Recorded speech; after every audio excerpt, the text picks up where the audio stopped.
Welcome back to competitive academy. നമ്മൾ ഈ ക്ലാസ്സിൽ KCS അമെൻമെൻറ്റ് ആക്ട് 2023 ബാക്കി ഭാഗമാണ് ഡിസ്കസ് ചെയ്യാൻ പോകുന്നത്. നമ്മൾ ഇതുവരെ സെക്ഷൻ 20 വരെയുള്ള അമെൻമെൻറ്റ് ഡീറ്റെയിൽ ആയിട്ട് നോക്കിയിട്ടുണ്ടായിരുന്നു. ഇനി നമുക്ക് അതിനുശേഷം അമെൻമെൻറ്റ് വന്നിട്ടുള്ള സെക്ഷൻസും അതുമായി ബന്ധപ്പെട്ടിട്ടുള്ള കാര്യങ്ങളും പഠിക്കാം. അപ്പോൾ ചാനൽ ആദ്യമായിട്ട് കാണുന്ന കൂട്ടുകാരാണെങ്കിൽ സബ്സ്ക്രൈബ് ചെയ്യുക. അപ്പോൾ നമുക്ക് ക്ലാസ്സിലോട്ട് കിടക്കാം. അടുത്തത് അമെൻമെൻറ്റ് വന്നിട്ടുള്ളത് സെക്ഷൻ 22 സെക്ഷൻ 22 പറയുന്നത് റെസ്ട്രിക്ഷൻ ഓൺ ഹോൾഡിംഗ് ഓഫ് ഷെയർസിനെ കുറിച്ചാണ്. ഈ സെക്ഷനിൽ ഷെയർസ് കൈവശം വയ്ക്കുന്നതിനെ കുറിച്ച്, അതായത് ഒരു സൊസൈറ്റിയിൽ ഒരു അംഗം എത്രമാത്രം ഓഹരിയാണ് എടുക്കാൻ സാധിക്കുക എന്നുള്ള കാര്യമാണ് ഈ സെക്ഷനിൽ നമ്മൾ പഠിച്ചിട്ടുള്ളത്. അതായത് ഒരു സംഘത്തിൻ്റെ മൊത്തം ഓഹരി മൂലധനത്തിൻ്റെ 1/5 കൂടുതൽ ഒരു വ്യക്തി കൈവശം വയ്ക്കാൻ പാടില്ല എന്നുള്ളതായിരുന്നു നമ്മളിവിടെ പഠിച്ചിട്ടുണ്ടായിരുന്നത്. അമെൻമെൻറ്റിന് ശേഷം ഇതിന് പുറമെ പുതിയൊരു ഭാഗം കൂടെ ഇവിടെ കൂട്ടിച്ചേർത്തിട്ടുണ്ട്. അതെന്താണെന്ന് നമുക്ക് നോക്കാം. The maximum amount of share capital that an individual member can hold in an urban cooperative bank having RBI license is limited to 5% of the value of total paid up share capital of the bank. ഇതാണ് പുതുതായിട്ട് add ചെയ്തിട്ടുള്ള ഭാഗം. അതായത് RBI licence ഉള്ള ഒരു urban cooperative ബാങ്കിൽ ഒരു individual ആ ബാങ്കിൻ്റെ ടോട്ടൽ പെയ്ഡ് അപ്പ് ഷെയർ ക്യാപിറ്റലിൻ്റെ 5% വരെ മാത്രമേ ഷെയർ ഹോൾഡ് ചെയ്യാൻ സാധിക്കുകയുള്ളൂ. അതായത് ആ ഇൻഡിവിജ്വലിന് അവരുടെ ടോട്ടൽ പെയ്ഡ് അപ്പ് ഷെയർ ക്യാപിറ്റലിൻ്റെ 5% വരെ മാത്രമേ ഷെയർ എടുക്കാൻ സാധിക്കുകയുള്ളൂ എന്നുള്ളതാണ് പുതിയ അമെൻമെൻറ്റ്. അപ്പം നിലവിൽ സെക്ഷൻ 22 പ്രകാരം നമുക്ക് പഠിക്കാനുള്ളത്, ഒരു കോപ്പറേറ്റീവ് സൊസൈറ്റിയിലെ ഇൻഡിവിജ്വലിന് ആ സൊസൈറ്റിയുടെ ടോട്ടൽ നമ്പർ ഓഫ് ഷെയർസിൻ്റെ 1/5 ഭാഗം മാത്രമേ ഹോൾഡ് ചെയ്യാനുള്ള അവകാശമുള്ളൂ. അതേപോലെ ഒരു അർബൻ കോപ്പറേറ്റീവ് ബാങ്കിൻ്റെ കേസിലാണെങ്കിൽ അതിലെ ഒരു ഇൻഡിവിജ്വലിന് ആ അർബൻ കോപ്പറേറ്റീവ് ബാങ്കിൻ്റെ ടോട്ടൽ പെയ്ഡ് അപ്പ് ഷെയർ ക്യാപിറ്റലിൻ്റെ 5% ഭാഗം മാത്രമേ കൈവശം വയ്ക്കാനുള്ള അല്ലെങ്കിൽ ഓഹരി എടുക്കാനുള്ള അവകാശമുള്ളൂ എന്നതാണ് നമുക്ക് സെക്ഷൻ 22 പ്രകാരം ഇനി പഠിക്കാനുള്ളത്. അടുത്തത് section 26 liability of past member or estate of diseased member. അതായത് ഒരു പാസ്റ്റ് മെമ്പറിൻ്റെയും ഡിസീസ്ഡ് മെമ്പറിൻ്റെയും ലയബിലിറ്റിനെ കുറിച്ചാണ് സെക്ഷൻ 26 നമുക്ക് പഠിക്കാനുള്ളത്.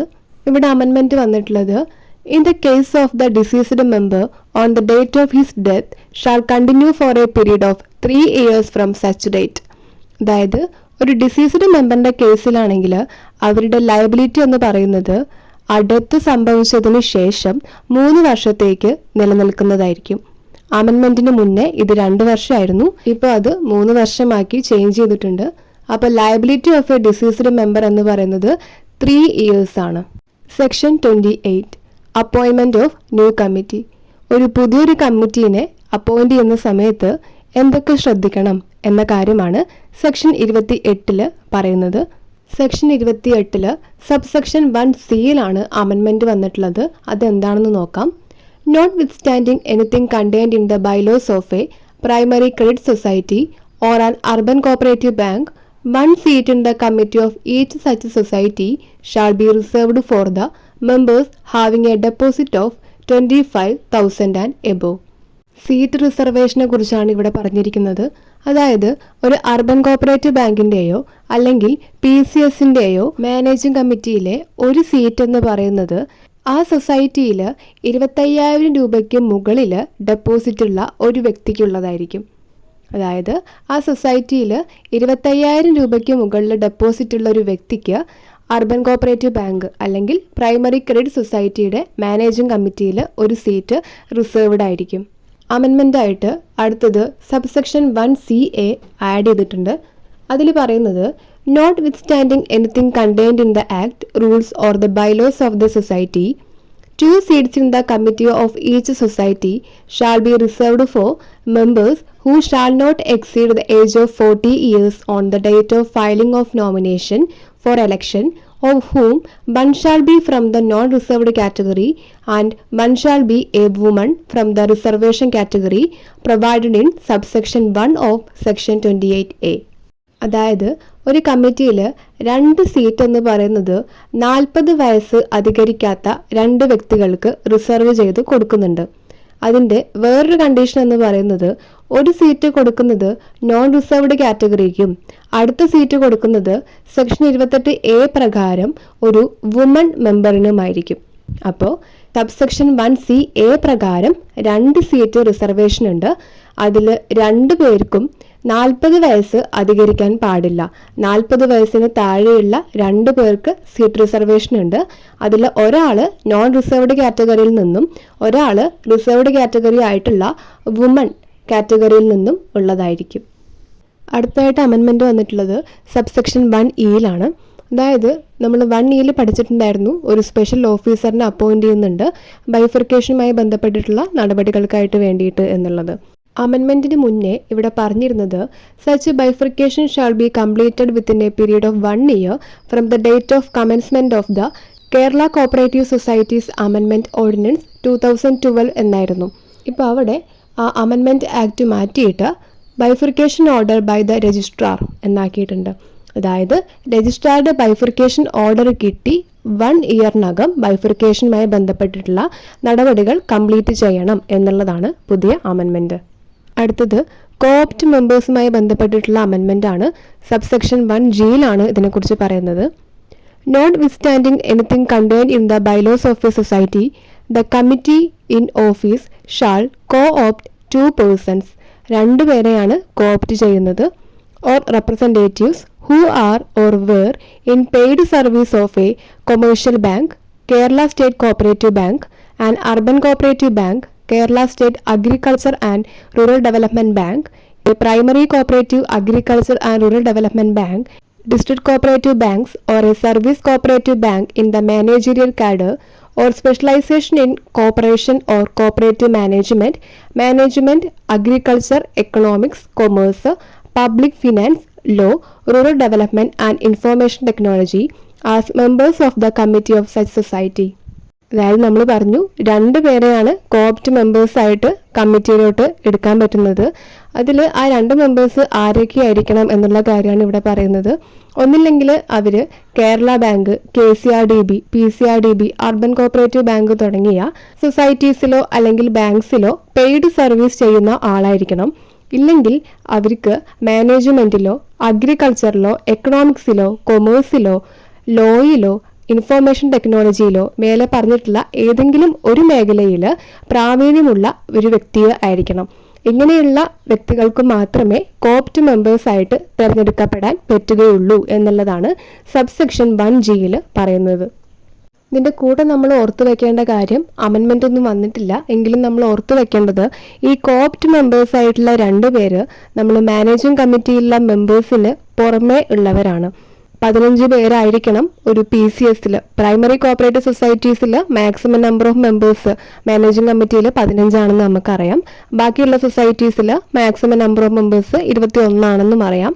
അപ്പോൾ ഈ 15, 21 എന്നീ കണക്കിന് പുറമെയാണ് ബാക്കി 2 കോപ്റ്റ് മെമ്പേഴ്സിനെ നമ്മൾ ആഡ് ചെയ്യേണ്ടത്. അത് ഓർത്ത് വയ്ക്കുക. അതേപോലെ തന്നെ ഇത്തരത്തിൽ കോപ്റ്റ് ചെയ്യുന്ന മെമ്പേഴ്സിന് ഇലക്ഷനുള്ള അവകാശവും ഉണ്ടായിരിക്കില്ല. അപ്പോൾ ഇത്രയും കാര്യങ്ങൾ ഇവിടെ ഓർത്ത് വയ്ക്കുക. അടുത്തത്, if the committee does not co-opt the persons as specified within a period of 6 months from the date on which the committee is constituted, the government or the registrar, as the case may be, with due notice as may be prescribed, shall make such nominations as specified in the subsection. അപ്പം നമ്മൾ 2 പേരെ co-opt മെമ്പേഴ്സായിട്ട് തിരഞ്ഞെടുക്കാം എന്ന് പറഞ്ഞു. ഇങ്ങനെ ഇവരെ തിരഞ്ഞെടുക്കാനുള്ള കാലാവധി 6 മാസമാണ്. 6 മാസത്തിനകം കമ്മിറ്റി കോൺസ്റ്റിറ്റ്യൂട്ട് ചെയ്ത് 6 മാസത്തിനകം ഇവരെ തിരഞ്ഞെടുക്കണം. ഇങ്ങനെ ചെയ്തിട്ടില്ല എന്നാണെങ്കിൽ ഗവൺമെൻറ്റിനോ രജിസ്ട്രാർക്കോ അവരുടെ ഇഷ്ടപ്രകാരം മെമ്പേഴ്സിനെ കോപ്റ്റ് ചെയ്യാവുന്നതാണ് എന്നതാണ് ഇവിടെ പുതിയതായിട്ട് അമെൻമെൻറ്റ് വന്നിട്ടുള്ളത്. അടുത്ത amendment, notwithstanding anything to the contrary contained in the Act, rules or in the bylaws of a credit society, no member of the committee of a society shall be eligible for election to the committee for more than 3 consecutive terms, irrespective of whether the term is in full or in part. അതായത് ഒരു credit സൊസൈറ്റിയുടെ കാര്യത്തിൽ ഒരു വ്യക്തി ഒരു കമ്മിറ്റിയിലോട്ട് തിരഞ്ഞെടുക്കപ്പെട്ട് കഴിഞ്ഞാൽ ആ വ്യക്തിയുടെ കാലാവധി കഴിഞ്ഞാലും കഴിഞ്ഞില്ലെങ്കിലും ശരി ആ വ്യക്തിക്ക് തുടർച്ചയായിട്ട് 3 കോൺസിക്യൂട്ടീവ് ടേമിലോട്ട് തിരഞ്ഞെടുക്കപ്പെടാൻ സാധിക്കില്ല എന്നുള്ളതാണ് പുതുതായിട്ട് ആഡ് ചെയ്തിട്ടുള്ള അമെൻമെൻറ്റിൽ പറയുന്നത്. അടുത്തത് സെക്ഷൻ 28 സബ്സെക്ഷൻ 3 വന്നിട്ടുള്ള ഒരു അമെൻമെൻ്റ് ആണ്. No member of a committee shall be the president or chairman of more than one society of the same type or more than 2 societies of different types. അതായത് ഒരു കമ്മിറ്റിയിലെ മെമ്പറിന് ഒരേ സ്വഭാവമുള്ള ഒന്നിലധികം സൊസൈറ്റിയിൽ പ്രസിഡന്റോ ചെയർമാനോ ആവാൻ സാധിക്കില്ല. അതേപോലെ ഡിഫറെൻറ്റ് ടൈപ്സ് ഓഫ് സൊസൈറ്റിയുടെ കേസിലാണെങ്കിൽ 2ലധികം സൊസൈറ്റീസിലും പ്രസിഡന്റോ ചെയർമാനോ ആവാൻ സാധിക്കില്ല. അപ്പോൾ ഒരേ സ്വഭാവമുള്ള ഒന്നിലധികം സംഘങ്ങളിലോ വ്യത്യസ്ത സ്വഭാവമുള്ള 2ലധികം സംഘങ്ങളിലോ ഒരു കമ്മിറ്റി മെമ്പറിന് പ്രസിഡന്റ് ഓർ ചെയർമാനായിട്ട് ഇരിക്കാൻ സാധിക്കില്ല എന്നുള്ളതാണ് അമെൻമെന്റ്. ഈ അമെൻമെന്റിന് മുന്നേ president or chairman of more than one society of the same type എന്ന് മാത്രമേ ഉണ്ടായിരുന്നുള്ളൂ. ഇപ്പോൾ ഇവിടെ കൂടുതലായിട്ട് or more than 2 societies of different types എന്നും കൂടെ ആഡ് ചെയ്തിട്ടുണ്ട്. അത്രമാത്രമേ ഉള്ളൂ. അടുത്തത് section 28AB election and removal of president, vice president etcetera. പ്രസിഡന്റിന്റെയും വൈസ് പ്രസിഡന്റിന്റെയും എലക്ഷനെയും റിമൂവലിനെയും കുറിച്ചാണ് ഈ സെക്ഷനിൽ പറയുന്നത്. Committee shawl remove from office the president, vice president or the treasurer or any other officer of the committee or a delegate of the society who has been appointed by the committee if a motion expressing bond of confidence in any or all of them is carried with the support of the majority of the members of such a committee in accordance with the procedure as may be prescribed.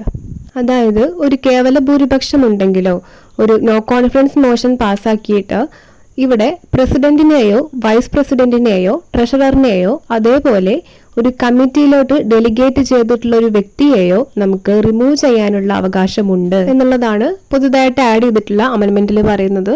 ഇവിടെ ആദ്യം delegate of the society എന്നുള്ളത് ഉണ്ടായിരുന്നില്ല, അതാണ് മാറ്റം. ആദ്യം president, vice president, treasurer എന്ന് മാത്രമേ ഉണ്ടായിരുന്നുള്ളൂ. ഇപ്പോൾ അതിലോട്ട് ഡെലിഗേറ്റ് ഓഫ് ദ സൊസൈറ്റി എന്നും കൂടെ വന്നിട്ടുണ്ട്. അത്രേ ഉള്ളൂ ഇവിടുത്തെ മാറ്റം. അപ്പോൾ എല്ലാവർക്കും ക്ലിയർ ആയിട്ടുണ്ടാവുമെന്ന് വിചാരിക്കുന്നു. അടുത്ത സെക്ഷൻ നോക്കാം. Section 28B state cooperative election commission.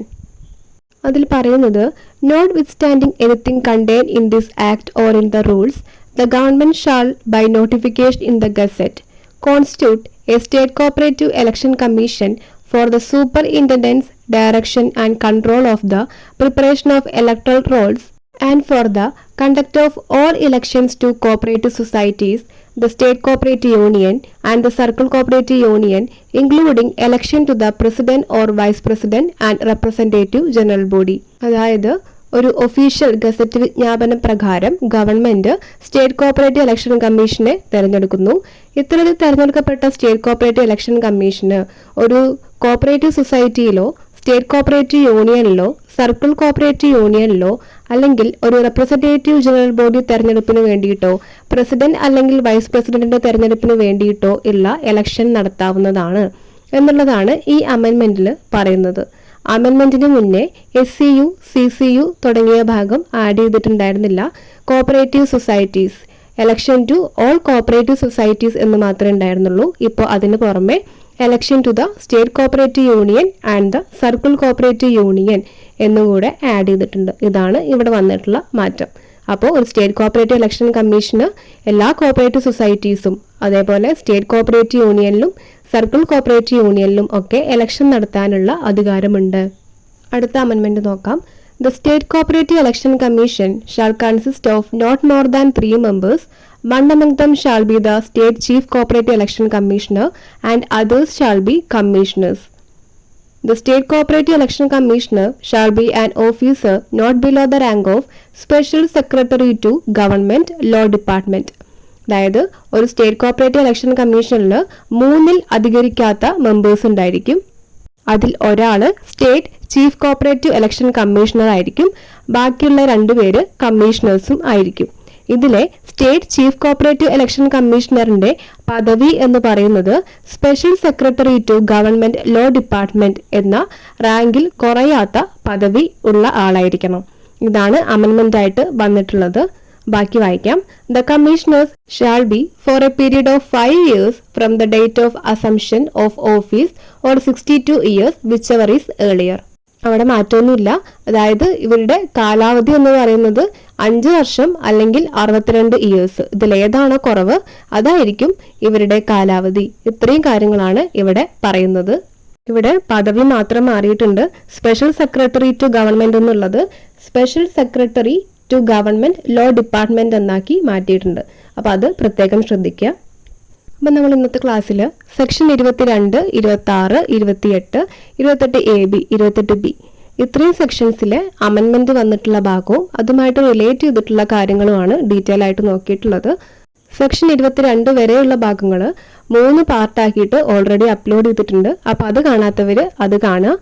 ബാക്കിയുള്ള അമെൻമെന്റിന്റെ ക്ലാസ്സസും അതേപോലെ junior cooperative inspector, Kerala bank ഇവരുടെ ക്ലാസ്സസും ഇനി വരുന്ന ക്ലാസ്സിൽ അപ്ലോഡ് ചെയ്യുന്നതായിരിക്കും. അപ്പോൾ ചാനൽ ആദ്യമായിട്ട് കാണുന്ന കൂട്ടുകാരാണെങ്കിൽ സബ്സ്ക്രൈബ് ചെയ്യുക.